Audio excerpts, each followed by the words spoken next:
Oh, you can put this on Twitter. 4 days after my stepfather's funeral, her dead husband, my mother had a consultation for a BBL. At 65 years old, 273 pounds, I was at the appointment.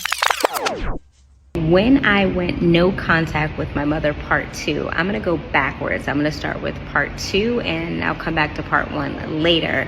But I had stopped communicating with my mother for about 2 years. I reconnected and started to communicate with my mother again when my stepfather, Roscoe Ridley Jr., died in August 2022 of sarcoidosis. And I should add that my stepfather was fucking terrible to me.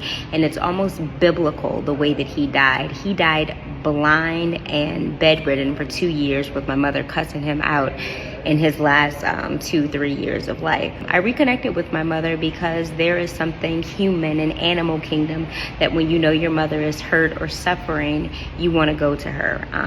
And I did. And my mom called me with her old Harpo and Harriet Tubman voice, "Can you come over? Your stepfather died."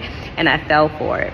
So went to the funeral, played like we were the happy family, kissed her friends, shook hands, all that at the funeral. And then I didn't even know this, but 4 days after my stepfather's funeral, her dead husband, my mother had a consultation scheduled at Georgetown plastic surgery for a BBL. At 65 years old, 273 pounds, I was at the appointment at 5'2". She thought that she was going to get a BBL. And I guess she wanted me to go with her because, full disclosure, I had a tummy tuck after I lost weight years ago, so my mom thinks that I know a little something about plastic surgery.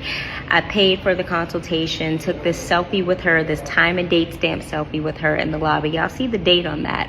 And I think his name was Dr. Lee. He actually does the BBLs and plastic surgery for most of DC government employees or Metro WMATA employees as well.